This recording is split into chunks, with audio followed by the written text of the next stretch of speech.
Vermont has one of the smallest populations of multilingual learners in the country, but that actually makes helping these kids harder. What works? We're finding out from a couple of experts today on Across the Fence.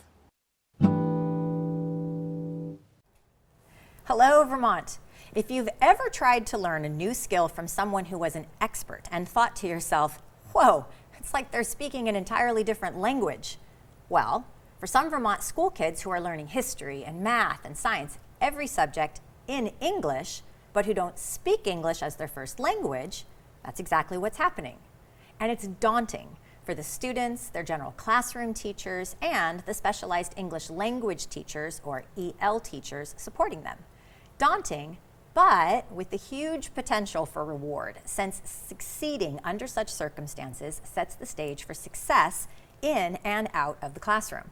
As Vermont continues to welcome new Americans and new Vermonters, that's good for all of us. Joining me to talk about it today are Dr. Rebecca Callahan and Stephanie Vogel.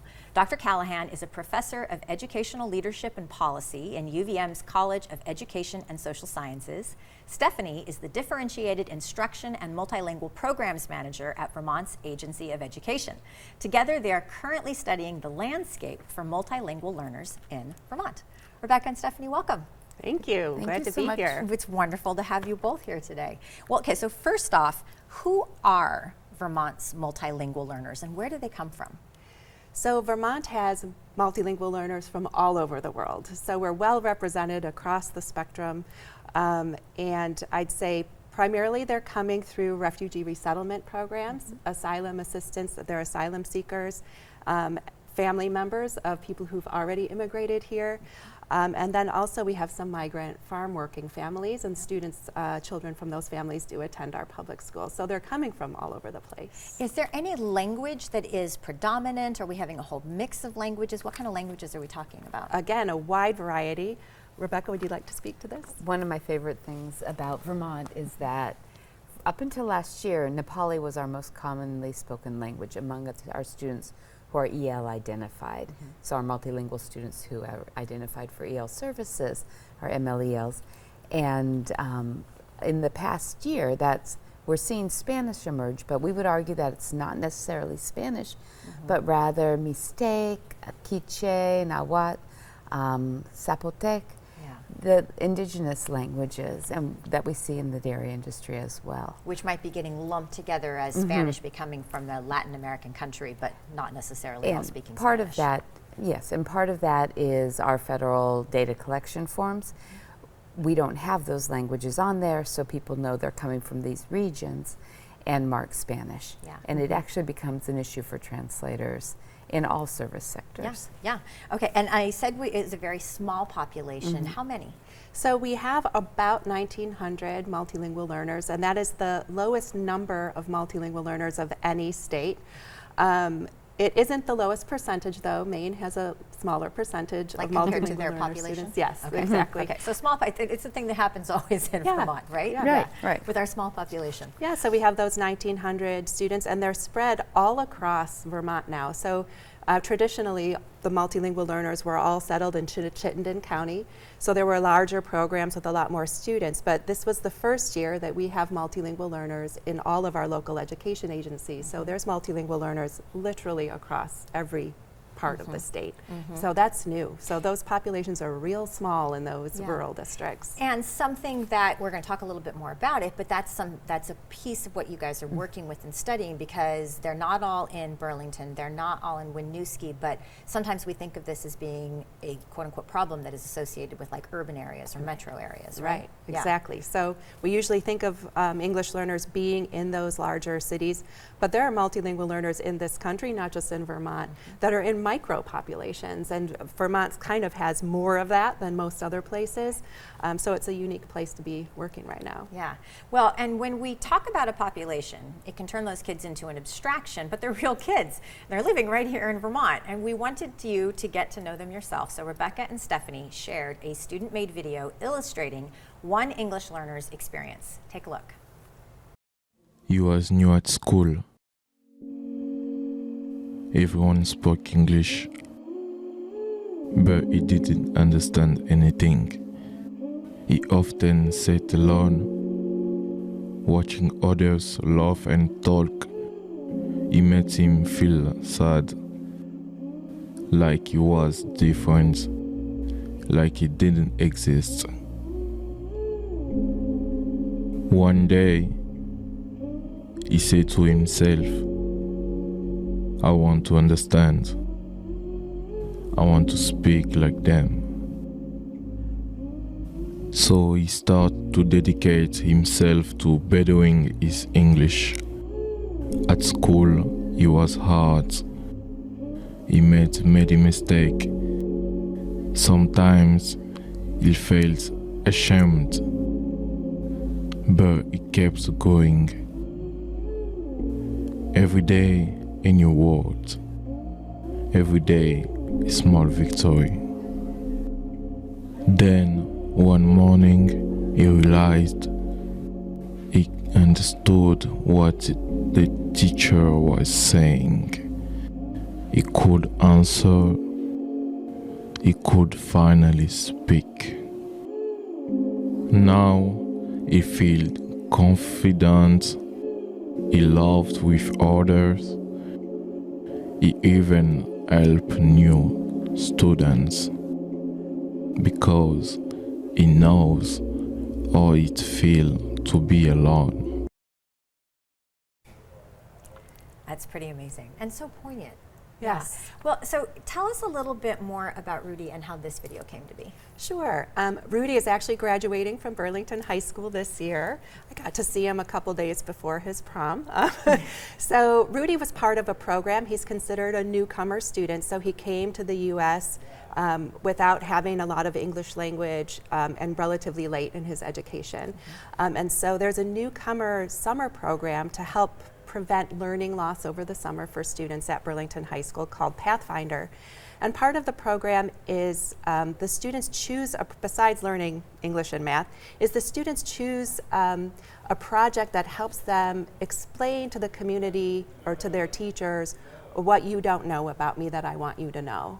And so this was Rudy's project, and he partnered with the digital media specialist named Jason Raymond. He's an amazing educator at the Burlington Technical Center, and he produced this video as part of the Pathfinder program. Yeah, it's so beautiful. And it does really bring their situation to light, right? I mean, it's that when you can't speak, it isn't just something that makes the classroom harder, it makes the relationships harder. So it makes integrating and thriving harder. 100%. Yeah. Okay, so then, and now here's the pivot. So what's challenging then about providing services to students like Rudy in Vermont? Yeah. That's actually, when I first came here, that was what was so fascinating to me about Vermont. I had spent 30 years studying and working and researching with multilingual English learner students and their families, their communities in Texas, in California, in Georgia. And then I came here to Vermont. And as I started to work with schools and with districts and with Stephanie, it became so apparent that the questions we have here in Vermont are really different, because the programs and policies and research we've focused on for the last 30, 50 years as a community nationally are all geared towards large, dense urban populations. So where we have 20 or more kids in the same classroom and around the same proficiency level in English. We don't have that in Vermont.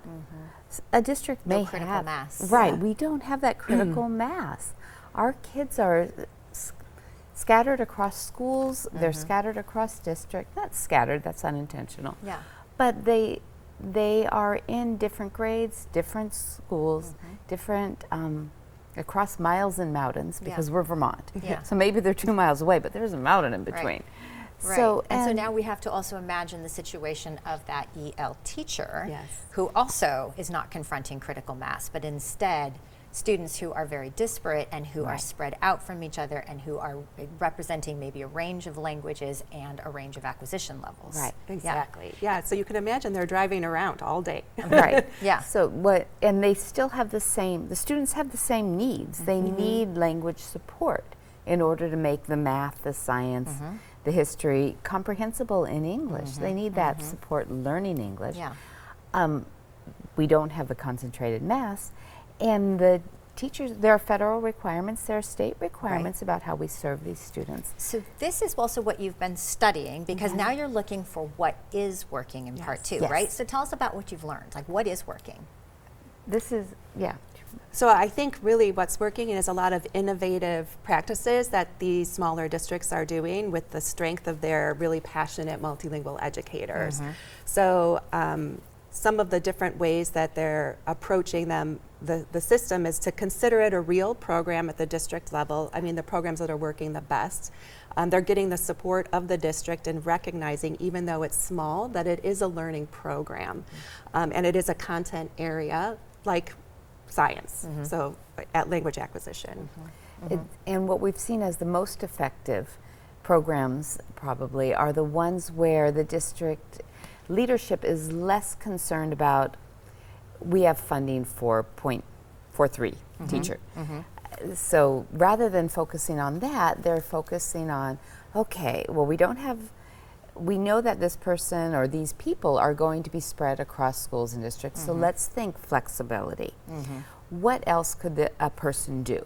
Serve English learners in this school or these two schools over here, and also provide literacy support, or also provide professional development, or other things that, so while the budget may say X amount for a teacher, rather than thinking just in teacher terms, they're thinking about services.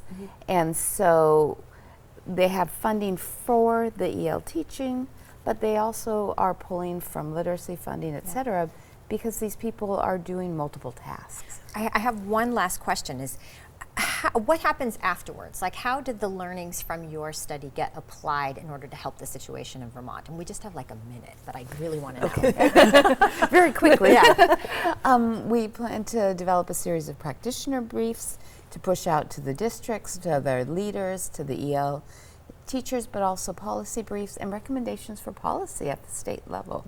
And what we need from the legislature, what we need from the Agency of Education, what policies and procedures can be put in place to make this as seamless and easy as possible.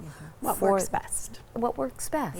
We've seen some great examples across Vermont. We've got wonderful teachers here, wonderful So you're educators. identifying some practices. We've got a really good understanding of the landscape now. We're seeing what works. You're gathering information about what works, and then now putting this together so we can continue to spread those practices, those best practices around the state. Exactly. In order to benefit all of our new Vermonters. Well, Dr. Rebecca Callahan and Stephanie Vogel, thank you so much for joining me today. It's great. Thank you for sharing, Rudy. Thank you. It's wonderful to be here. Thank you. Thank you so much for having us. We appreciate it. My pleasure. And as always, thank you, Vermont, for learning and exploring with me today, and thanks to the team that makes Across the Fence possible. I'm Amy Finley. This is Across the Fence. Come back and let's learn and explore again tomorrow.